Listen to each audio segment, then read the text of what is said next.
Merci à Propulse by CA de sponsoriser cette vidéo, je vous en parle un petit peu plus tard. Bonjour! J'espère que vous allez bien, bienvenue dans une nouvelle vidéo. Aujourd'hui on se retrouve pour parler de boutique en ligne. Écoutez, je suis très contente d'aborder cette thématique, parce que c'est une thématique que j'ai plus abordée depuis cette vidéo qui est sortie il y a 6 ans. Et en 6 ans, il s'est passé un sacré paquet de choses. Avant de commencer, je voulais vous dire que cette vidéo va s'adresser aux personnes qui souhaitent vendre leur création faites main et expédier par elles-mêmes leur création. En aucun cas dans cette vidéo, je vais aborder le print on demand ou je vais aborder par exemple le dropshipping. Donc si vous êtes créateur ou créatrice, que vous fabriquez vos propres objets et que vous souhaitez les vendre sur une boutique en ligne, sachez que cette vidéo est pour vous. Premier point qui pour moi est essentiel et qui est le point à regarder avant même d'ouvrir sa boutique en ligne, ça va être d'être en règle avec la législation française. Je vous cite cette phrase qui est tirée de l'URSSAF.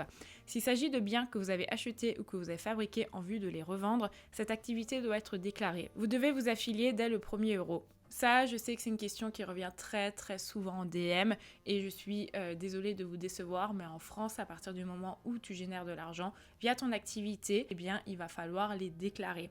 Donc pour cela, il va falloir se créer un statut. Si jamais cela vous intéresse, vous avez accès à plein de ressources gratuites sur le blog de Propulse by CA, qui sont d'ailleurs les partenaires de cette vidéo. Si vous souhaitez obtenir des informations pour vous lancer ou que vous êtes par exemple déjà entrepreneur, vous pouvez avoir accès à plein de ressources grâce au guide Propulse. De mon côté, au niveau de mon statut, je suis en micro-entreprise et c'est un statut que je trouve assez avantageux par rapport à ma situation. Par exemple, je vais uniquement payer des cotisations sociales sur l'argent qui rentre sur mon compte pro. Si j'ai un trimestre à 0 €, je paierai 0 € de cotisation sociale. Et en parlant de compte pro, Propulse by CA, c'est aussi une application que j'utilise en tant qu'entrepreneur. Cela me permet de gérer mes rentrées d'argent pour mon entreprise car j'ai ouvert mon compte pro dès que j'ai eu mon numéro sirène et cela me permet aussi d'éditer mes factures et devis directement au même endroit, ce que je trouve assez pratique et surtout de garder un œil sur mes dépenses qui sont liées au matériel pour ma boutique mais également pour mon activité. En plus de cela, vous avez directement l'option de pouvoir faire vos déclarations URSSAF depuis l'application. Donc si jamais cela vous intéresse, je vous mets en barre d'infos le lien pour ouvrir votre compte pro en ligne en 5 minutes et bénéficier d'un mois offert. Et comme d'habitude, je les remercie de m'accompagner dans mon aventure en tant que freelance et d'avoir sponsorisé ce contenu. Le deuxième point qui selon moi est aussi essentiel que le statut, ça va être de définir un budget de base ou du moins les investissements de base quant à votre boutique. C'est ça qui va vraiment vous permettre après d'avoir une sorte de ligne directrice par rapport à la suite. Une personne qui va avoir 1 000 € du budget de base va très certainement faire d'autres choix en matière de produits, en matière de plateforme d'hébergement, en matière d'expédition. Donc vraiment, je vous recommande d'avoir un budget de base. C'est pas obligé d'être un budget qui soit hyper conséquent. Moi, lorsque j'ai ouvert ma boutique pour la première fois, il me semble que j'avais un truc comme 50 € de budget et ça m'a permis de me dire, ok, avec 50 €, qu'est-ce que je peux faire? Avec 50 €, combien d'argent je peux investir dans un hébergeur? Avec 50 €, combien de print je peux faire? Avec 50 €, combien d'enveloppes je peux acheter? Donc vraiment, définissez-vous un budget de base.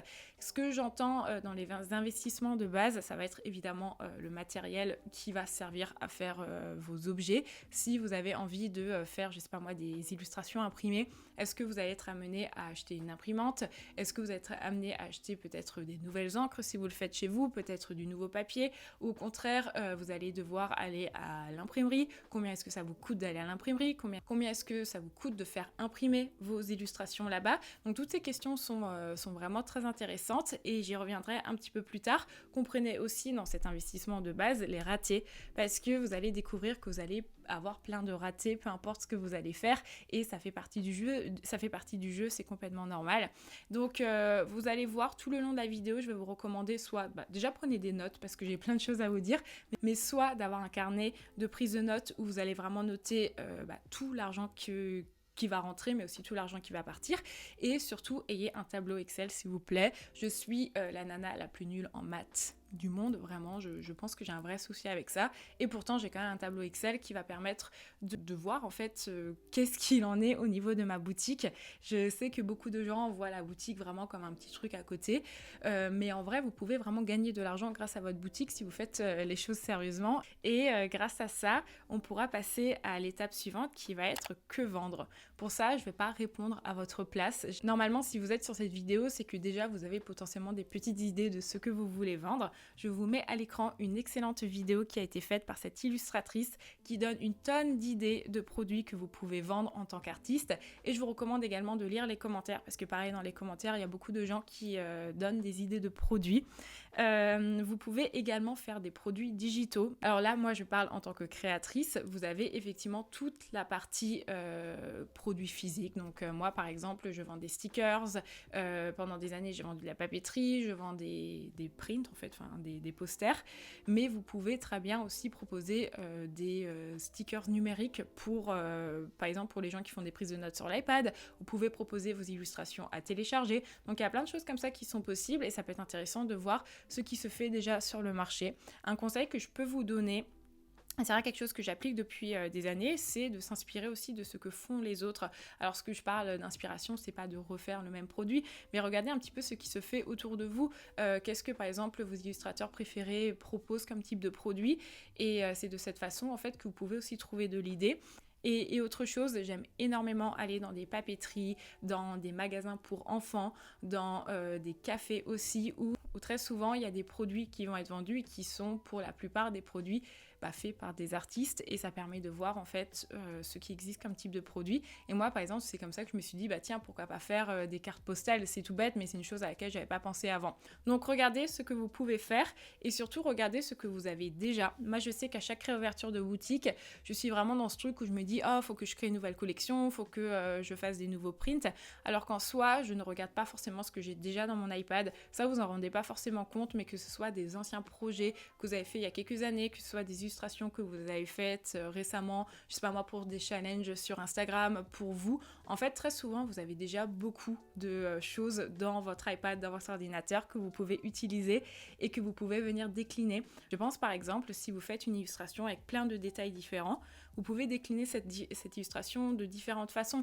Vous pouvez décliner cette illustration du coup en illustration en différentes tailles, mais vous pouvez aussi peut-être venir récupérer juste un élément de cette illustration pour venir le transformer en stickers. Vous pouvez par exemple prendre cette illustration et mettre un titre dessus, comme par exemple, je sais pas moi, journal, et ensuite venir transformer cette illustration en petit carnet. Donc c'est ça qui est assez intéressant, on n'est pas toujours obligé de commencer à zéro, on peut très souvent utiliser ce qu'on a déjà.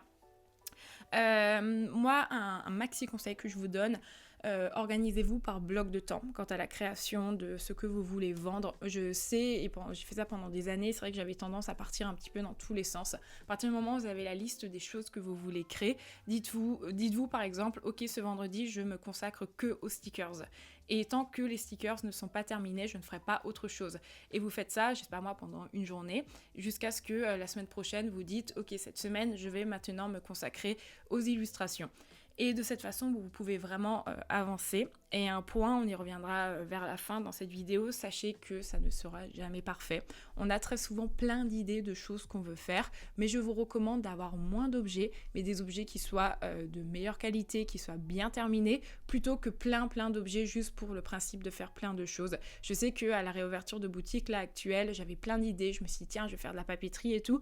Et finalement, je me suis dit écoute Luisa, concentre-toi déjà sur ce que tu as à faire à l'heure actuelle, à savoir ouvrir une boutique, parce que créer un site internet, c'est quand même pas donné à tout le monde, et ensuite faire la prise de photos de tous tes objets, de faire les fiches produits, et lorsque tout ça sera bien fait, par la suite je peux toujours réfléchir à faire d'autres produits plutôt que de partir en fait dans tous les sens. Et au final, ma réouverture de boutique a très bien fonctionné en matière de chiffres. Alors certes, il n'y avait pas tous les produits que je voulais faire à la base, mais c'est des produits qui sont bien terminés, et c'est des produits qui seront de bonne qualité. Maintenant, on va passer à sans doute une des questions qui vous intéresse le plus. Comment est-ce qu'on crée ces objets? Pour ça, je vous recommande cette vidéo que j'ai faite il y a quelques années. Elle date un petit peu, mais ce que je dis dedans est toujours encore d'actualité. Donc je vais pas forcément revenir sur cette partie dans cette vidéo ici, parce que vraiment ça vaut toute une vidéo à part. Mais il y a plein de façons de faire ces objets. Pour le coup, là je parle vraiment des illustrations et des objets de papeterie. Donc si c'est votre cas, n'hésitez pas à aller voir cette vidéo. Je ferai une playlist de toute façon sur ma chaîne YouTube qui s'appellera Boutique en ligne. S'il vous plaît, faites de façon locale si vous le pouvez. En fait, moi, je pars du principe que c'est un respect dans les deux sens. En tant qu'indépendant, on est les premiers à dire « Ah tiens, on veut plus nous payer, les gens n'ont pas de budget ». Et on peut pas, en fait, tenir ce discours et après venir faire imprimer nos illustrations à l'autre bout du monde, par exemple. Il y a des très bonnes imprimeries près de chez soi. Et ce que j'entends par local, c'est même pas forcément, en fait, dans sa ville, dans sa région. Ça peut juste être imprimé en France, en fait, tout simplement. Ça prend du temps aussi de trouver une bonne imprimerie, ça vraiment je vous l'accorde. Vous savez, moi j'ai déménagé et je pense que ça m'a pris 1 an et demi pour trouver une bonne imprimerie sur Berlin, c'était vraiment infernal. Mais derrière ça t'évite quand même un maximum de mauvaises surprises dans le sens où c'est quand même plus simple, tu vois, de venir discuter avec le SAV, c'est peut-être plus simple de venir sur place. Après, ce que j'entends par le fait de faire un maximum de façon locale, au début, c'est pas forcément possible. Donc voilà, Enfin, n'essayez pas non plus d'être parfait, on fait de notre mieux. Moi, je sais qu'il n'y a pas tout qui est fait de façon locale non plus sur ma boutique. J'essaye au maximum de faire toutes mes illustrations imprimées sur Berlin. Mais par exemple, mes stickers, je vais passer par Sticker App qui est basé en Suède, ce qui est absolument pas optimal. Mais voilà, soyez quand même dans cette démarche afin de respecter nos emplois, tout simplement. Là, je te parle de la France où moi, je vis en Allemagne. Et aussi faire fonctionner l'économie locale. Je sais par exemple que moi, mes enveloppes, je vais les acheter sur un site qui est alsacien parce que je me dis, bah tiens, c'est régional, plutôt que acheter sur des énormes sites comme Raja, par exemple. C'est pas forcément plus cher non plus. Et ouais, une fois de plus, je pense que c'est une question de respect, mais je tiens quand même à dire qu'il faut aussi être bienveillant avec soi-même. Ne vous punissez pas pour ça non plus. Dites-vous par exemple, ok, bon, mes prints, je les fais faire sur Internet, ils sont faits en Europe, ils sont certes peut-être un peu plus loin, mais par contre, je vais faire attention à ce que toutes mes enveloppes soient achetées en France. Donc voilà, c'est toujours une sorte de balance aussi à trouver. Maintenant, on va passer à une section qui m'intéresse bien et qui vous intéresse aussi. Où est-ce qu'on vend ces illustrations ? Alors, vous avez deux façons de vendre vos illustrations. Vous pouvez soit les vendre en ligne, soit les vendre sur un marché. Ça, je ne vais pas l'évoquer dans cette vidéo parce que de un, j'en ai quasiment pas fait. Non, j'en ai pas fait dans ma vie. J'ai vendu sur certains marchés, mais ce n'était pas des marchés d'illustration. Et surtout, là, on va vraiment se dédier à la partie illustration en ligne. Mais je voulais quand même le mentionner parce que c'est vraiment quelque chose qu'on oublie très souvent, alors que vous pouvez faire un chiffre d'affaires qui peut être quand même conséquent, voire parfois même plus conséquent que d'avoir une boutique en ligne. Alors, moi, une des premières choses que je recommanderais, ça serait de vendre autour de soi. On s'en rend pas forcément compte, mais très souvent, les proches autour de vous ont envie de soutenir quand même votre activité. Donc parlez-en autour de vous au maximum. Et moi, je sais que dès que j'ai une réouverture de boutique, j'ai toujours des amis ou des gens de ma famille qui vont m'acheter des illustrations. Vous pouvez également vendre via vos réseaux sociaux directement. Si vous n'avez pas forcément de plateforme, vous pouvez faire des drops en stories, par exemple, dire bah voilà, ce dimanche, je vais vendre des illustrations, premier arrivé, premier servi, vous mettez vos différents prix et de cette façon, vous pouvez vendre vos illustrations. Il y a également la possibilité de vendre via Instagram. Ça, c'est quelque chose que j'ai pas encore testé, mais vous savez, vous avez cette option où vous cliquez sur un produit et vous êtes directement redirigé vers l'endroit où vous pouvez l'acheter. Ensuite, il y a les plateformes. Il y a différents types de plateformes. Moi, j'en ai testé un au cours de ces dernières années. J'ai eu l'occasion d'avoir été sur Etsy. Etsy qui ne m'a pas plus transcendé que ça, dans le sens où je trouve les taxes sont quand même relativement élevées. Et normalement, Etsy te promet une sorte de référencement. Si vous débutez et que vous n'avez absolument aucune visibilité, je vous recommande quand même d'aller soit sur les réseaux sociaux pour vendre, soit aller sur des plateformes comme Etsy, parce que ça peut quand même potentiellement vous donner un peu plus de visibilité que si vous avez un site internet qui pop vraiment de nulle part. Vinted, je recommande pas. Ça, il y a beaucoup de gens qui parlent de Vinted, mais je trouve que Vinted, ça donne pas du tout un côté professionnel en fait à vos créations. Vous allez mettre vos illustrations à côté de 2-3 t-shirts usagés en fait. Vous êtes une boutique, vos créations, ce n'est pas de la seconde main en fait, à part si, je sais pas moi, vous faites de l'upcycling, ce genre de choses, mais là, je te parle vraiment de l'illustration. Commencez pas à penser à Vinted. Enfin, moi, perso, c'est mon point de vue. Je trouve que ça permet pas de professionnaliser. Et par la suite, même si vous souhaitez, je sais pas moi, par la suite, t'as envie d'avoir des potentiels partenariats avec ta boutique, je trouve qu'il n'y a rien de professionnalisant que d'envoyer un potentiel client son compte Vinted. C'est mon avis personnel, parce que ça, c'est vraiment quelque chose qu'on me suggère tout le temps. Mais non, je pense pas que Vinted, ce soit une bonne plateforme. Ensuite, vous avez vraiment plein de différents sites qui existent et je pense pas qu'il y ait une plateforme qui soit meilleure que l'autre. Je pense que chaque plateforme a ses avantages et chaque plateforme a ses inconvénients. Et en fait, toute la question, ça va être quels sont vos besoins de base en fait. Est-ce que vous cherchez un référencement? Dans ce cas-là, vous pouvez aller sur Etsy. Mais si vous voulez pas payer beaucoup de taxes, dans ce cas-là, peut-être que c'est plus intéressant d'avoir votre propre site internet. Je sais pas, voilà, c'est vraiment à vous de faire le pour et le contre. Qu'est-ce que chaque site va vraiment apporter. Par rapport à mon expérience, moi j'ai commencé sur Etsy. J'ai quitté Etsy au bout de 2 ans parce qu'au final tous les gens qui avaient acheté sur ma boutique étaient des gens de ma communauté, donc moi j'avais pas besoin de cette question de référencement et j'ai quitté parce que les taxes étaient vraiment beaucoup trop élevées. En plus de ce que je payais à l'URSSAF, il fallait que je paye quand même un pourcentage qui était assez important d'Etsy. Ensuite j'ai testé Wix pendant des années, j'ai pas eu de trop gros soucis, si ce n'est que sur la fin je sais pas, leur interface ne fonctionnait plus trop bien en fait. Et donc j'ai quitté ça. Et au final, je vous avais demandé sur Instagram quelle était la plateforme que vous me conseillez. Et ce qui était majoritairement ressorti était Squarespace. Donc j'ai décidé de créer ma boutique sur Squarespace.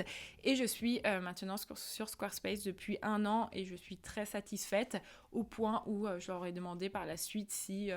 ils voulaient pas qu'on travaille ensemble et puis on travaille ensemble depuis 1 an. Cette vidéo est pas du tout sponsor, mais si jamais ça vous intéresse, je vous mettrai le code promo que j'ai en barre d'infos. Je touche pas du tout d'argent si vous cliquez dessus ou quoi que ce soit, mais c'est toujours ça de prix. En tout cas, moi je suis très contente. Maintenant, comment vendre? Et c'est là que je vous demande de prendre votre petit carnet et d'écrire des notes parce que j'ai testé plein de méthodes et j'ai plein de choses à vous dire. Alors, vous avez différentes options de vente. Vous pouvez soit faire un drop, ce qui signifie que, je sais pas moi par exemple, tous les 3 mois, vous allez ouvrir la boutique pendant une période donnée, vous allez énormément communiquer avant et vous allez dire ok, pendant 1 semaine la boutique est ouverte et après la boutique va refermer. Et ça permet en fait de créer une sorte d'engouement autour de ça. Ça permet aussi de perdre moins de temps dans le sens où vous allez vraiment vous focaliser pendant une période donnée, vous allez bosser sur la boutique et une fois que tout est vendu ou pas, voilà, vous pouvez à nouveau prendre vos petites vacances.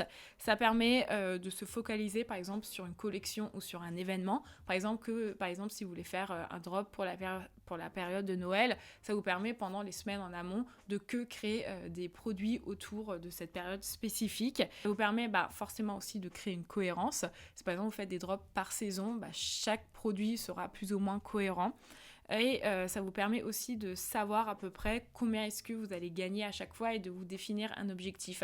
Ça, voilà, tous les trimestres, vous pouvez vous dire « Ah tiens, je vais bosser à fond pour que j'ai potentiellement cette rentrée d'argent qui va rentrer à ce moment-là précisément. » Les inconvénients du drop, c'est qu'il faut quand même avoir une communauté derrière. Si vous avez personne qui vous suit sur les réseaux sociaux, je ne vous recommande absolument pas de faire ça. Ça consiste aussi à devoir beaucoup communiquer dessus, donc il va falloir tout le temps faire des stories, des réels, des posts, des vidéos. Il faut tout le temps discuter, il faut tout le temps communiquer dessus parce que la boutique est ouverte pendant une période tellement courte que si vous communiquez pas dessus, des gens vont potentiellement louper cette fenêtre d'ouverture et vous allez potentiellement louper des ventes.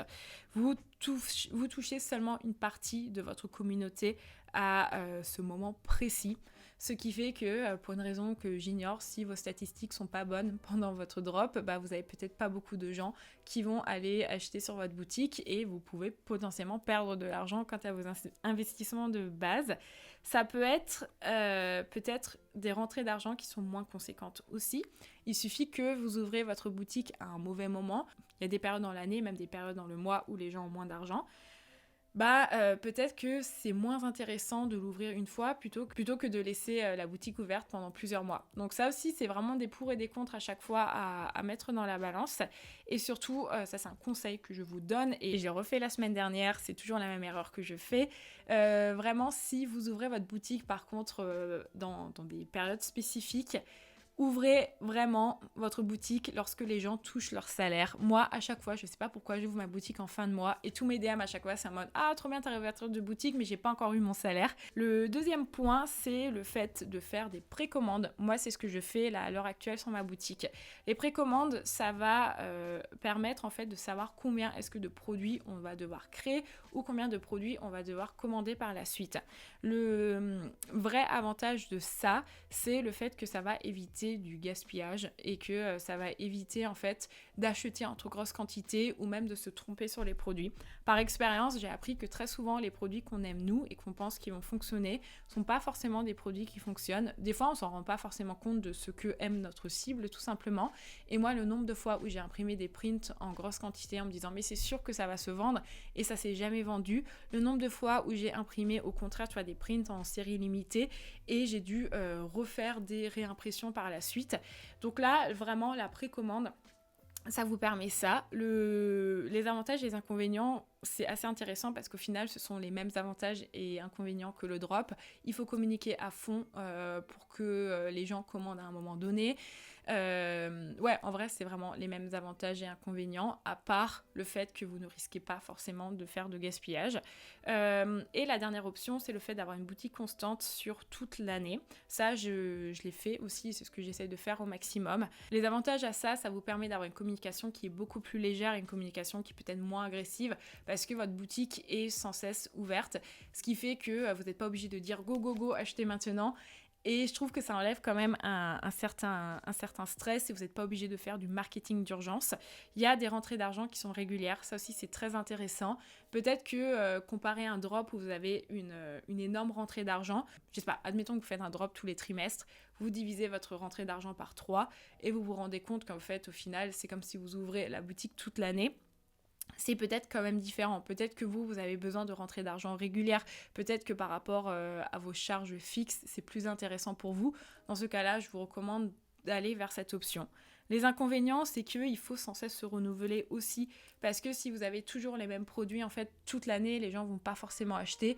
Il faut que vous arriviez à créer de l'engouement. Pourquoi est-ce que quelqu'un achèterait maintenant, sachant qu'il peut acheter dans 4 mois aussi? Donc ça, c'est vraiment compliqué. Il faut sans cesse aussi communiquer dessus. Même si c'est une communication qui est beaucoup plus légère, c'est quand même une communication qui va être plus régulière, en fait. Il faut préparer ses commandes assez régulièrement. Ça peut être un inconvénient pour beaucoup de personnes. Si vous avez des semaines où vous avez plein d'autres projets à côté parce que vous faites une autre activité, ça peut être des fois drainant, mine de rien. Et il faut surtout avoir une vraie gestion de son stock. Tout dépend combien vous vendez, mais très régulièrement, il va falloir que vous fassiez l'inventaire. Il va falloir que vous rachetiez aussi plein de choses. Racheter des enveloppes, racheter des timbres hyper régulièrement, racheter vos cartouches d'encre, racheter tous les petits goodies, vous savez, les cartes de visite, ce genre de choses. Donc ça demande quand même une autre organisation qui est peut-être pas donnée à tout le monde si vous avez des activités à côté. Maintenant, je vais passer au fait de comment définir ses prix. Alors pour ça, les copains, je vais vous mettre à l'écran un tableau avec tout ce que vous devez prendre en compte pour pouvoir définir des prix. Je ne vais pas rentrer en détail plus précisément par rapport à ça. Je vous mettrai de toute façon en barre d'infos toutes les ressources par rapport à cette thématique. Parce que après, la question des prix, elle reste aussi relativement personnelle. Les conseils que je peux vous donner, ça va être, comme j'ai dit dans l'intro, d'aussi comprendre les tests et les ratés, s'il vous plaît, dans vos prix en fait. Ça fait partie du jeu. Je sais pas si vous faites de la céramique et que vous avez cassé votre première fournée, et ben vous comprenez ça également dans le prix. L'objectif en fait d'une boutique, c'est d'être rentable. C'est pas parce que on aime notre métier, c'est pas parce que on fait notre métier avec passion et que aux yeux des gens ça a l'air d'être un petit hobby qu'on n'est pas censé gagner de l'argent avec, en fait. On peut être artiste et gagner de l'argent grâce à sa boutique. Moi, comme je vous l'ai dit en intro, j'ai quand même généré plusieurs dizaines de milliers d'euros grâce à cette boutique en ligne, parce que tout demande une certaine forme d'organisation. S'il vous plaît, dans vos prix, comprenez les cotisations sociales. Je vous en prie, faites ça, s'il vous plaît. Vous savez qu'à la fin, sur votre chiffre d'affaires, vous allez devoir payer un certain pourcentage à l'URSSAF. Mais à partir du moment où vous avez de l'argent qui arrive sur votre compte pro, vous devez déclarer cet argent. Donc vos frais de port, et d'ailleurs des frais de port qui sont... En fait, le client paye pour les frais de port. Ça, je trouve ça toujours curieux, mais très souvent les gens me posent aussi cette question, me disent oh, mais est-ce que c'est à moi de payer les frais de port? Non, en fait, c'est au client de les payer. Les frais de port, pareil, vous devez mettre un pourcentage en plus qui est le pourcentage de vos cotisations sociales, parce que sinon, dans ce cas-là, vous allez perdre de l'argent. Il ne faut pas avoir peur de mettre des prix justes, en fait. Que ce soit par rapport à l'industrie, par rapport à vos collègues, et une forme de respect. Si votre boutique est très peu chère par rapport aux autres, en fait c'est tout un milieu que vous tirez vers le bas. Voilà, si tout le monde est aujourd'hui obligé d'avoir les mêmes prix que vous parce que vous ne parce que vous avez trop peur de mettre vos prix plus haut, bah ça fait qu'au final, on se retrouve une fois de plus à ne pas vivre de notre passion et à devoir se battre une fois de plus. Alors que moi, c'est aussi une des raisons pour lesquelles j'ai cette chaîne YouTube, c'est pour vous dire qu'aujourd'hui, on peut vivre de sa passion et on peut vivre de la création. Donc s'il vous plaît, mettez des prix justes. Tout travail mérite salaire, ça j'y reviens une fois de plus, et je suis désolée, je me répète, mais c'est à chaque fois les mêmes arguments qui reviennent. C'est pas parce que tu aimes ton métier que tu dois pas être payé pour. Je sais pas quel est le problème en fait, je sais pas si c'est juste en France, mais quel est le problème dans ce monde que forcément, vu que tu bosses, tu es censé détester ton boulot. Non, en fait, spoiler alert, tu peux avoir un métier que tu aimes, tu peux être épanoui dans ton métier. Donc, ayez un salaire pour cette chose que vous aimez bien faire, à savoir tenir votre boutique en ligne.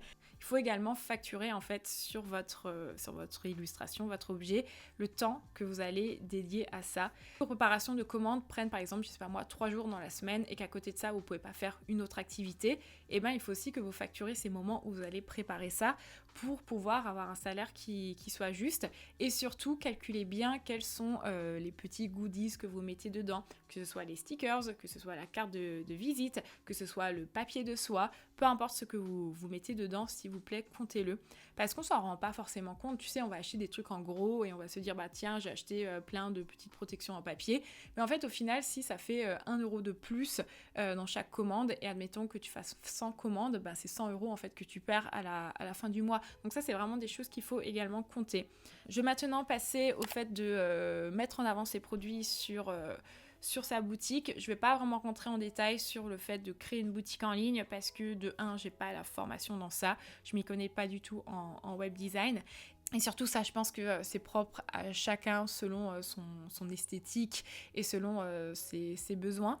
Je voulais vite fait vous montrer quelles sont différentes façons de pouvoir mettre en avant son travail. Vous pouvez soit vous-même faire des photos, donc dans ce cas-là, vous pouvez par exemple acheter des fonds photos ou utiliser ce que vous avez déjà autour de vous, à savoir un mur blanc par exemple.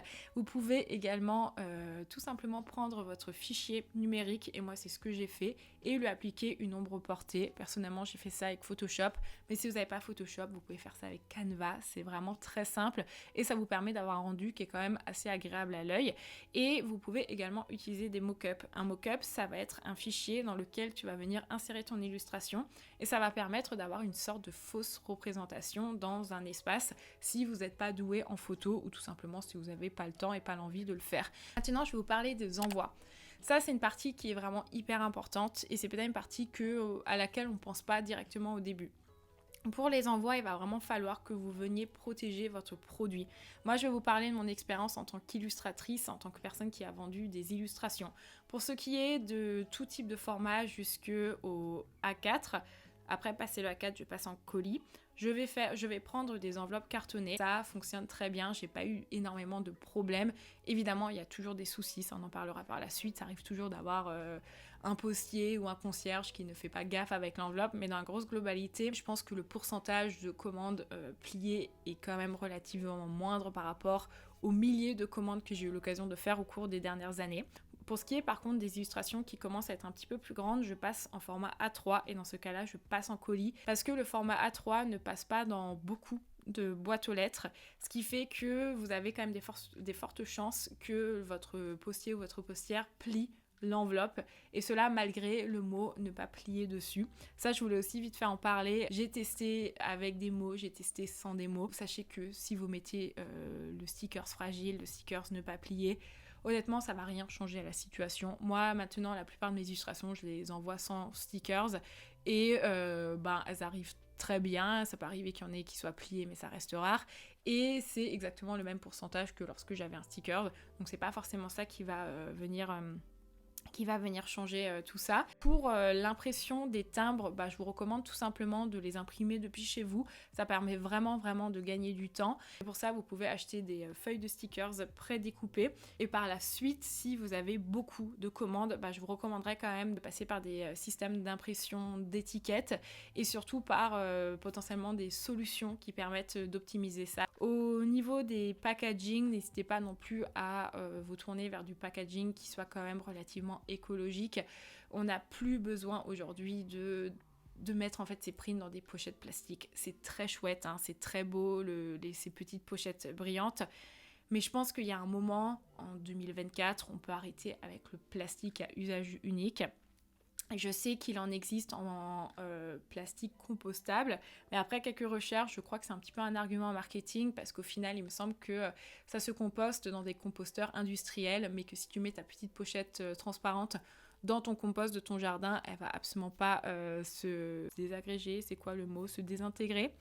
Donc pour ça, on peut tout simplement revenir au bon papier. Il n'y a pas de souci par rapport à ça. Vous pouvez faire dans du papier de soie, vous pouvez faire dans du papier recyclé.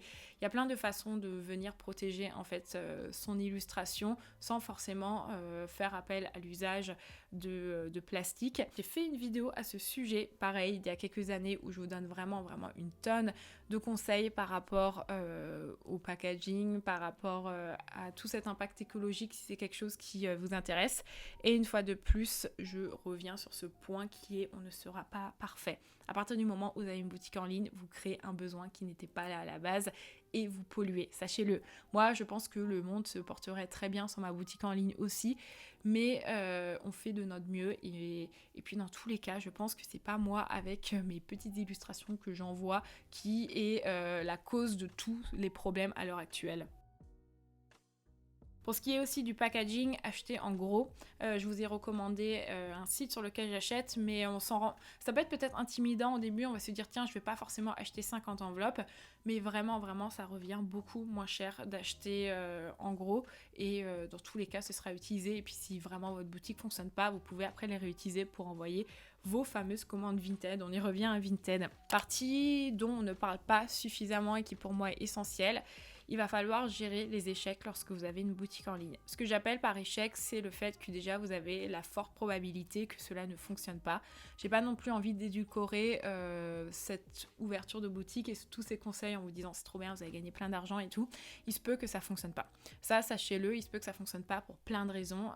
Ouvrir une boutique en ligne, c'est pas uniquement mettre en vente ses illustrations sur internet, c'est devoir du jour au lendemain faire plein de métiers différents. Vous allez être votre propre community manager, vous allez être votre propre photographe, votre propre vidéographe, est-ce que ça se dit vidéographe aussi? Vous allez devoir être votre propre web designer, votre propre préparateur de commandes, postier, comptable. Enfin bref, il y a toutes ces choses qui font que ça peut ne pas fonctionner parce que c'est pas donné à tout le monde et oui, il se peut que ça ne marche pas. Et d'ailleurs, dans ce cas-là, si ça ne fonctionne pas, ne vous dites pas que personne ne veut acheter vos illustrations. Tournez-vous peut-être vers des alternatives comme des marchés en physique en fait. Et ouais, ne vous arrêtez pas au premier échec. Lorsque j'ai ouvert ma boutique la première année, j'ai fait, il me semble, un truc comme 50 € de chiffre d'affaires sur toute l'année, ce qui fait que j'ai vendu pour moins de 5 € par mois et ça a juste rentabilisé ce que j'avais mis à la base dedans. Vous pouvez avoir des problèmes de fournisseurs aussi. Vous pouvez, je sais pas moi, commander vos prints et qu'ils arrivent abîmés. Vous pouvez avoir des soucis avec des collections que vous sortez, des produits, vous êtes convaincu que ça va fonctionner, et ça ne fonctionne pas. Vous pouvez vendre des illustrations et finalement ces illustrations vont arriver abîmées pour une raison que j'ignore. Vous pouvez avoir des illustrations qui sont perdues et que vous ne pouvez pas retrouver par la poste. Il y a plein de choses qui vont faire que vous allez être confronté à l'échec avec ce projet. Et ça, c'est vraiment quelque chose qu'il faut conscientiser et c'est vraiment une chose avec laquelle il faut avancer parce que c'est avec cet échec que vous allez apprendre des choses et que vous allez pouvoir vous améliorer. Comment est-ce qu'on donne de la visibilité à sa boutique? Là, il faudrait clairement faire une vidéo à part comment donner de la visibilité à son travail en tant qu'artiste sur internet parce que c'est un sujet vraiment très complexe. Déjà, commencez par partager votre boutique autour de vous. Ça, vraiment, j'en ai parlé avant. Ensuite, partagez-la sur les réseaux sociaux également. Et ensuite, une chose que je peux vous recommander de faire, c'est de ne pas hésiter à proposer des envois à des gens qui ont peut-être une petite communauté sur les réseaux sociaux. Ça peut vraiment donner un coup de pouce à votre travail. La partie que je déteste la plus, à savoir le SAV, c'est quelque chose qu'on oublie bien trop souvent et ça c'est vraiment pour le coup quelque chose que j'ai découvert au fur et à mesure de faire ma boutique en ligne. Il va falloir gérer le SAV. Qu'est-ce qu'il va falloir gérer? Il va falloir gérer les erreurs de commande parce que vous allez faire des erreurs de commande, ça c'est normal, à part si vous avez vraiment très peu de commandes au début. À partir du moment où vous en avez plus, ça arrive, il faut gérer les commandes perdues. Parce que même si vous mettez un suivi, des fois ça arrive qu'il y ait des commandes qui soient perdues. Il va falloir gérer les commandes abîmées. Le postier a décidé de plier l'enveloppe pour la mettre dans l'enveloppe. Comment est-ce qu'on gère ça? Ça, par exemple, j'ai pas de solution à donner. Ça va vraiment dépendre de chacun. Il y a des gens qui vont rembourser, il y a des gens qui vont faire un renvoi, il y a des gens qui vont laisser la situation telle qu'elle et proposer peut-être un bon d'achat sur la boutique. C'est vraiment propre à chacun et c'est propre par rapport à l'objet en fait aussi que vous avez créé. Si c'est des objets en édition limitée, qu'est-ce qu'on fait dans ce genre de cas? Voilà, ça dépend vraiment de chacun. Ouais, les copains, vous en rendez pas compte, c'est quand même quelque chose en plus et c'est quelque chose aussi pourquoi on doit être payé. C'est pour ça que lorsque je vous parle du prix de base de vos illustrations, comprenez aussi ces heures où vous êtes derrière votre ordinateur à faire des mails, à gérer tout ça, parce que vous devez aussi être rémunéré pour ça. Et je terminerai par des petits conseils bonus que je pourrais vous donner. N'hésitez pas toujours à glisser un petit plus dans une commande. Ça peut être un petit sticker, ça peut être une jolie carte de visite. Moi, ce que j'aime bien faire avec mes cartes de visite, c'est que le recto soit une jolie illustration. Comme ça, les gens peuvent utiliser ça comme une sorte de petite décoration. C'est toujours chouette d'avoir un petit plus et c'est aussi ça qui fait que les gens commandent chez des petits créateurs plutôt que dans des grands groupes. Alors évidemment, dans la mesure du raisonnable, le but c'est pas non plus vous derrière que vous perdiez de l'argent, mais des fois tu vois c'est des petites attentions qui font que tu dis ah tiens j'ai quand même commandé chez quelqu'un. S'il y a un nom qui revient souvent dans les commandes, n'hésitez pas à mettre soit un objet en plus si c'est possible évidemment, soit un petit sticker, une petite illustration ou même tout simplement une petite attention. À partir du moment où vous allez faire beaucoup de commandes, trouvez un moyen d'automatiser au maximum vos envois. Ça peut être par l'automatisation de l'affranchissage, j'ai un peu de mal.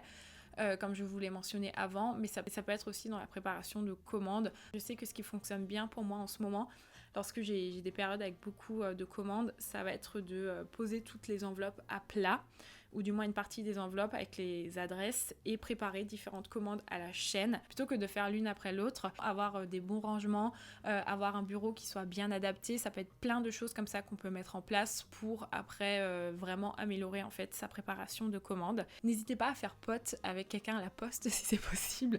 Vraiment ça, par expérience, ça aide tellement. En 2020, c'était vraiment une période où j'avais énormément de commandes, mais c'était délirant ce que j'emmenais à chaque fois, en fait, chaque semaine à la poste. Et j'ai fini par bien m'entendre en fait avec la personne qui bossait là-bas et cette personne me faisait passer devant tout le monde, cette personne questionnait pas pourquoi j'avais beaucoup d'envois. Ça aide quand même bien sacrément. Marquez clairement les conditions d'envoi sur votre site. Très souvent les gens, surtout les gens qui sont peut-être pas habitués à commander chez des petits créateurs, peuvent s'attendre qu'on a des délais d'envoi de type Amazon, ce qui n'est absolument pas le cas. Si vous prenez 7 jours pour préparer une commande, s'il vous plaît, mettez-le de façon vraiment explicite. De 1, ça permet de renseigner l'acheteur.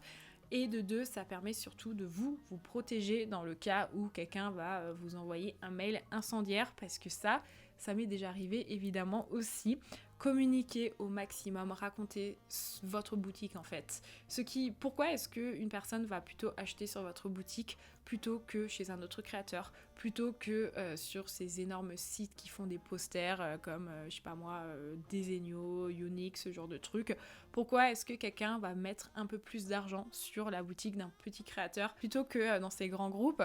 Toute cette différence, ça va être justifié via votre storytelling, elle va être justifiée via toute la communication que vous allez faire autour. Alors là, je parle en tant qu'illustratrice, faites des studio vlogs où vous parlez du processus créatif, expliquez quelle est votre collection, pourquoi vous avez dessiné ça, comment est-ce que vous avez réalisé votre illustration. Vraiment communiquer au maximum par rapport à ça et aussi communiquer par rapport aux choses peut-être plus négatives, par rapport aux moments de doute. Je trouve ça hyper important parce que ça permet de comprendre pourquoi est-ce que on va par exemple acheter une illustration 25 € chez un illustrateur plutôt que de l'acheter 5 balles chez Ikea, tu vois. C'est ça qui va vraiment faire toute la différence. Si vous avez fait beaucoup de ventes lors d'un drop ou lors d'une période précise, préparez-vous en avance, préparez les timbres en avance, préparez les enveloppes en avance, écrivez ou imprimez les adresses en avance, prenez un maximum d'avance avant la préparation de commandes parce que je trouve que ça permet vraiment d'automatiser et d'accélérer en fait ce processus. Prenez pas personnellement s'il vous plaît si certaines collections, certains objets ne fonctionnent pas. Des fois c'est comme ça, on ne peut pas l'expliquer, les goûts et les couleurs de chacun, c'est vraiment quelque chose qui est assez personnel et très souvent c'est avec les échecs qu'on apprend aussi. Moi ça m'était arrivé d'avoir fait des produits qui n'ont pas du tout marché. Il y a quelques années j'avais fait des tote bags, ça a été un flop tout simplement parce que aujourd'hui tout le monde a des tote bags et puis des années plus tard je me dis bon d'un point de vue écologique c'est peut-être pas le meilleur des produits, donc voilà je vais plus jamais faire de tote bag par exemple. Et ouais ça c'est vraiment une chose que je sais pas si je l'ai dit dans la vidéo, mais c'est très souvent avec les échecs qu'on apprend également. Réadapter au fur et à mesure aussi. Ça, c'est vraiment quelque chose que vous allez apprendre au fur et à mesure. Moi, entre ma première boutique il y a 7 ans et ma boutique actuelle, il y a plein de choses que j'ai apprises. Il y a plein de choses que je fais plus pareil, que ce soit au niveau de la préparation de commandes, que ce soit au niveau de la prise de photos, au niveau de l'envoi. En fait, ça va vraiment être au fur et à mesure que tu vas adapter, ça va être au fur et à mesure de tes expériences avec les clients, des retours des clients, de ton expérience toi-même avec la préparation de commandes. C'est vraiment, je trouve, une chouette aventure qui va évoluer tout le long. Et je terminerai avec le conseil qui, selon moi, est le plus important. Ça ne sera jamais parfait. Donc, s'il vous plaît, lancez votre boutique maintenant. Vous avez beau travailler encore une semaine de plus, encore 2 semaines de plus, encore, je sais pas moi, 6 mois de plus sur votre boutique. Dans tous les cas, ça ne sera jamais parfait. Vous n'aurez jamais l'ensemble des produits que vous voulez. Vous n'aurez jamais le site exactement comme vous voulez. Dans tous les cas, ça ne sera jamais parfait. Donc, il faut commencer un moment. Et c'est justement à partir du moment où tu commences que tu te dis, en fait, c'est pas parfait, mais ça fonctionne. Et ça, c'est le plus important. Donc, s'il vous plaît, arrêtez de passer autant de temps sur des détails et au bout d'un moment, lancez-vous parce que sinon, votre collection ne verra jamais le jour. Donc voilà, c'était tous les conseils que je pouvais vous donner pour ouvrir une boutique en ligne. Si vous avez d'autres choses à rajouter, n'hésitez surtout pas en commentaire. Et pareil, si vous avez encore des questions, n'hésitez pas, je serais ravie de pouvoir vous aider. Si vous êtes allé jusqu'ici, vous pouvez soutenir mon travail en laissant un like sur cette vidéo ou en vous abonnant. Je parle beaucoup d'entrepreneuriat et d'illustration ou tout simplement en achetant quelque chose sur ma boutique. Je vous mettrai le lien en barre d'infos. Je vous souhaite une excellente journée et je vous dis à très bientôt.